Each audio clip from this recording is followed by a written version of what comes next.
So I think very soon we will see the Middle Eastern powers eliminated from the game. That will be the first team we've seen completely eliminated since Assyria is down to only their capital.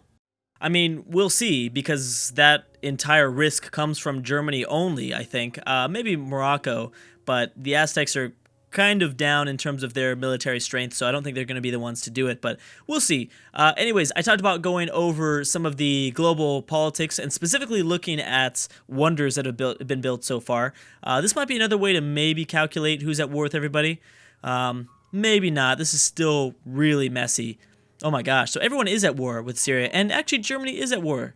They are at war with them. So I just don't know why they haven't attacked. Maybe they're just being nice or something. There's a settler moving down, so they might end up surviving for longer than we thought.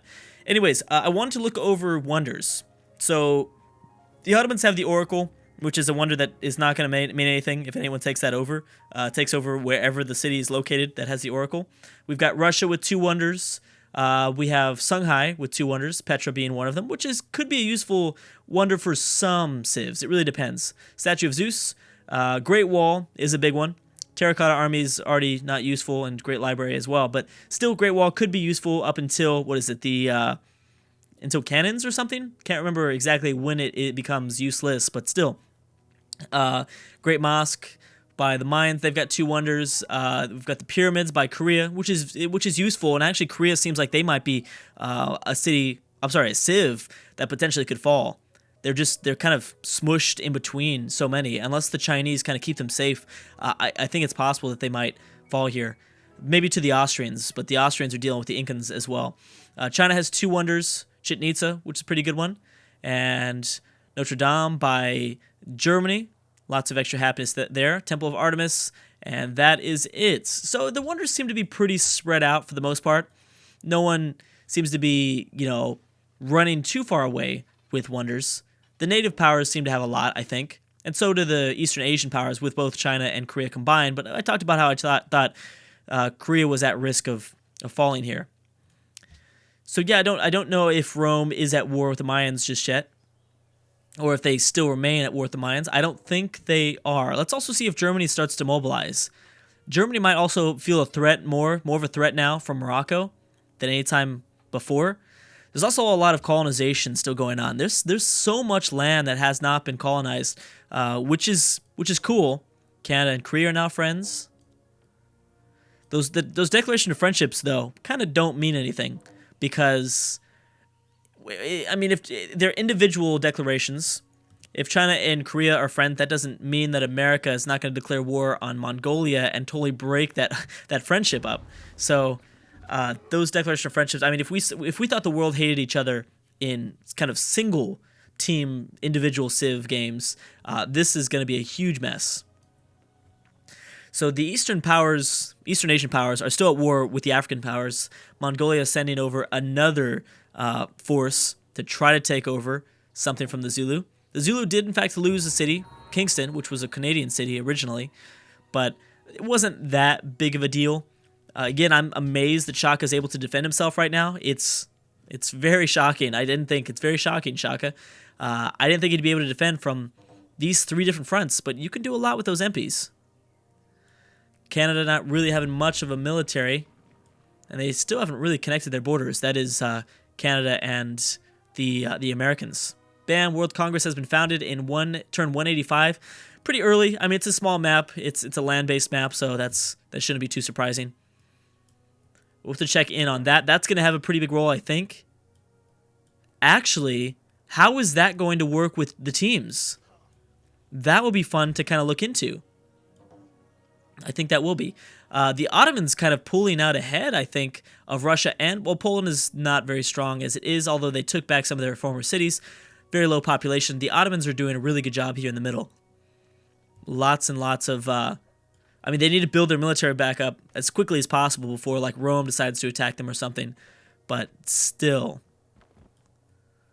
One thing that I'm starting to notice is there is not really much calculation. It's not really possible for some AIs to really calculate what wars they want to get themselves involved into, because they're constantly being pulled into wars. So it's chaos, and it's fun chaos. However, the AI does seem to have trouble getting their thoughts straight. They're definitely having trouble getting their thoughts straight. What are the Russians doing? That's a huge military. So maybe the Russians are trying to build up for the Mayans, and then right before they're ready to go to war, boom, an alliance member calls them in against Rome. So that's a big problem. What are they doing? It's a huge military, whatever they're doing, but I don't know if are they trying to surround. Ooh, America did take over Timbuktu. Songhai brought up another city, though. Does America have enough in them to take out Songhai completely? It's possible. Because the Chinese and the Koreans are distracted by the Zulu, they probably should feel pretty safe so far with this. Yeah, they probably should be feeling pretty safe. Oh, man. Poor Syria with only 269 score. That is not good. And this is the point where we should be maybe looking deeper into how far exactly is Assyria falling behind in technology. That's the question. It's a pretty big city for the most part for a capital. And Assyria has been a small empire for a long time, so they are playing tall. You'd think that they'd be able to somewhat keep up in technology. But if they're far behind, then that will kind of give us a sign, I think. Let's go ahead and check on that right now. World Factbook. Technologies, bam. So we've got Rome at 33. Sorry, the Roman Alliance at 33. England. It's interesting that they kind of does. I mean, it's not interesting. I mean, the Infotics probably does not calculate for teams like this, but it's all a mixed match. But there are the 6 civs with 33. Assyria has fallen about. Yeah, Assyria seems to maybe be falling quite far behind in terms of at least the civs that are out in front. Anyways, okay, let's continue onward. We've got the Americans and Koreans now, friends. Americans have denounced the Russians. They're very lucky, the Zulu are, that first of all, the Mongolians get distracted. The Mongolians keep sending over a force, which actually leaves them really open to an attack. But luckily for them, the Aztecs haven't really rebuilt too much. Wow. I am shocked. I can't believe the Americans are having this much success. I'm really, really shocked right now. This is the first time we might see a successful America. I swear we've always seen just Washington crumble. Although the longer he survives, the better, because he is so expansive. Eventually, he starts to get things going when he controls his happiness and he gets production up and population within his empire. So he might start to snowball. I think he's very similar to Rome in the sense that they're very expansive, both of them. But if they survive for long enough, they end up being a real kind of thorn in the sides of neighboring civs. So I think that's what we're going to see, and I believe the city should fall. Again, doesn't really have much defense, multiple trebuchets, although they seem to have maybe retreated a little bit. Mongolia going towards the western side of the Canadian Empire. Inca having the most tourism at the moment. Assyria then at 6, so that's probably going to go to Germany if you think about it. And Germany will kind of, boom, go up in the terms of this window in terms of tourism. Yeah, I think China's still trying to debate, China and Korea trying to debate how they're going to go after Nobamba. Man, I got to give it to the Zulu, man. They're so entertaining. They do need to be settling more. It's really, really strange that there hasn't been that much settling. Oh, and the Germans are technically beginning to attack, I guess. They're somewhat attacking. I really feel like, ooh, Leaning Tower of Pisa. I do feel like they feel threatened by Morocco. Morocco's really rebuilt their military. Wait a second now. Are the Russians at all involved with the Africans?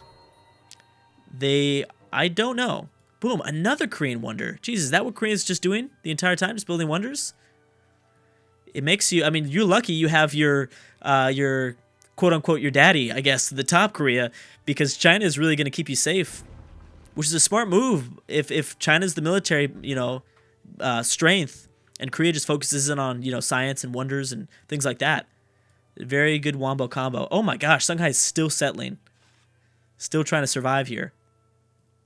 This is going to do a lot of damage to the, wait a second. This has been, I never checked on details. Or I don't think I looked at, yeah, no city raising. I'm just making sure. I was like, wait a second, did I enable city raising? Usually I don't. But yeah, no city raising. So that means that they're going to have to integrate this, and that's going to do a lot of damage to, I think, the happiness of Washington's empire. But with all these trebuchets, all these pikemen, no wonder they're just sweeping through these cities. Yeah, it's not that surprising that they're having so much success. It's nice to finally have a small moment of time where the world's kind of stabled out. For the last several videos, it's just been insane, and now, you know, I hope that it kind of continues like this, that kind of so that we can kind of keep up with it a bit more. So I think Russia is after. I believe Russia might be after Morocco, but that could also be for Germany, which I don't think Germany's prepared for. Bam, they took that over real quick. And unfortunately, they're on the eastern side of the Songhai capital, which is not the good side to be on. If they were on the western, it'd be a little bit easier. But I don't even know if Washington wants to take the city over. It kind of doesn't seem that way. Lots of units here defending New York. Russia and Songhai now, friends. I think the Zulu, a lot of the credit, we should be giving a lot of credit, not necessarily to the Zulu for defending their borders, but to the fact that China and Korea haven't really tried that hard to take over Shaka. Really haven't tried that hard at all. Yeah, so now we're starting to see those team leaders start to form, I think. Although Russia and the Ottomans combined are doing really well, I guess we can get to give some credit to Poland. Maybe that is for the Germans. It looks like it. I mean, where else are you going to go? Or maybe it's for Assyria. We know for sure Russia's at war with Assyria, so maybe they're just going to move through German territory. They better be ready for that, though. Poland's announced the Mayans. The Romans never really rebuilt their military. A lot of them are all scattered out here in the east. They made a pretty big mistake. That was a pretty big mistake on their part. Yeah, so they have no interest, I don't think, in taking over the Songhai capital. And if they're not careful, the Ottomans are going to do it. And the Ottomans could really, really use that. Bam, London very open to an attack now. So I think that might be the next step to go. I completely forgot that England was still existing for some reason. They can hold on. I mean, Poland might be going to war maybe after Mecca, but they have to worry about Mongolia to the south. But, you know, Mecca's completely an individual standing alone. It's not really connected to the rest of the empire. America can't do it, though. America can't take Mecca because they won't be able to fight that threat off. Bam, castle's been built. I don't think I'm gonna attempt to say that one, actually. I don't think I'm gonna even try. That my pronunciation would be probably terrible. I thought we'd see more coastal cities at this point too. At this point, I thought we'd see more coastal cities. I think part of the problem with we're not seeing as much colonization.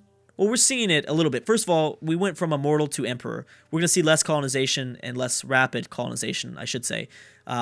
So that's part of why we're not seeing all of the land be colonized. I'm not saying it won't be. It will definitely be. But that's part of the issue. Another issue, I think, is the world's been constantly at war. So most of the civs have focused on building militaries instead. I do think that most of the civs have focused on their military power instead of anything else. China still settling. So are the Incan, though. Mongolia trying to attack from the south. They've tried this several times, and it's about like one MP has been defending. Yeah, or they just run back. Austria and Mongolia now friends. I have to say, yeah. So that's what Russia's going to do. Russia is going to be the one to take over the Assyrian capital, I believe. And Russia still has quite a bit of units, I think, next to their empire. Still quite a bit. They're locking off the Mayans, though. Look at the Mayans get trapped. They will not be able to settle anything else. Very kind of interesting developments there. Rome also settling. So we are seeing still settling going on. Bam. All right, you better be ready. Not saying the Germans can't squeeze in and take this over themselves. Although I think ultimately... Oh, it's too late. Yep, Germany just gave that up. So it will be Russia. Let's not say anything just yet, because the AI tends to be really dumb sometimes, and they peace out before they should. Rome seems to be the biggest threat to Russia, but the biggest threat to Rome, I think, is the Ottomans. So that would be really bad. Germany's over here, and Austria doesn't even play a role at all in terms of the politics in the middle of the world, so that's kind of complicated. Embargo of the Zulu, embargo of the Assyrians. All right, we'll see how that works out. If we're just gonna, are we just gonna embargo all day or what? If that's the case, then I don't know exactly. I'm interested to see how the voting system works. I believe it's gonna be individual. I think I don't know. I mean, no, I know it's gonna be the same. It's gonna look the same. And let's see here. We're seeing, I think, yeah, nays from Austria, Zulu, and Songhai. Oh yeah, so it is completely individual. So just because the Zulu nayed this, or Songhai, let me see a specific example. Actually, I don't see any. The Mayans, the Aztecs, the Incas, the Austrians, the Zulu, and I guess the Zulu and Songhai. The Moroccans decided to put their one vote over here, I think. They did. So it's not individual. Canada is over here. I think that's how it works. I think all the teams do vote for the same thing. Germany, Rome, is Austria here? And Austria used their vote down here. Okay, yeah. So they can choose between different proposals, which is probably a smart move. But for the most part, they're going to agree, I think, on the same thing. It seems that way, at least.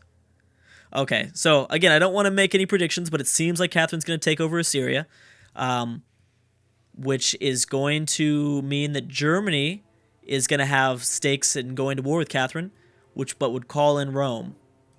That would call in Rome, and I think Rome is actually on the verge. They might be one of the most powerful nations, but I could see them falling before the Ottomans or Russia or China. You know, China is pretty kind of cornered off for the most part. They got to worry about the Incans, but still. Oh, finally, the Zulu they've survived.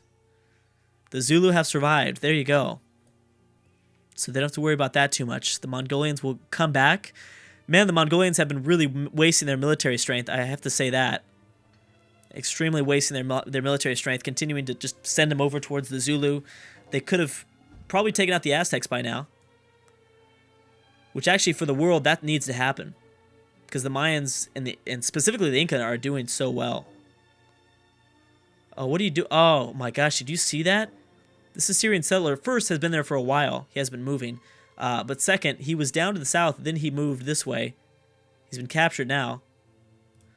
I don't think they're going to do it, actually, now that I think about it.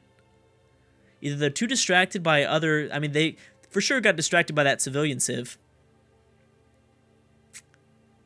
Oh my gosh, they're retreating. Oh my gosh.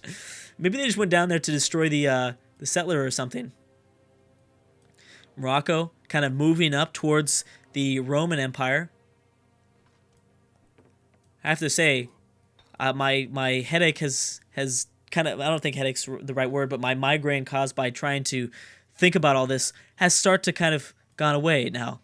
Now that we've had a moment of peace, now we can just analyze the game and look what's going on. I feel so much better now. Good. Although that's kind of funny that Russia decided to retreat last second because even Poland decided to get involved. Yep, they're all leaving. Anyways, guys, I'm going to stop right there. Right now, in terms of score, we have the Romans, the Germans, and the Austrians winning. Then it's the Ottomans, Russia, and Poland. Then the Native Americans, the Asian civs, the English colonial civs, and then the African powers at the pretty much the very bottom because I'm not really going to count Assyria. They're kind of done with the game. Anyways, guys, thank you so much for watching, and I will see you guys next time.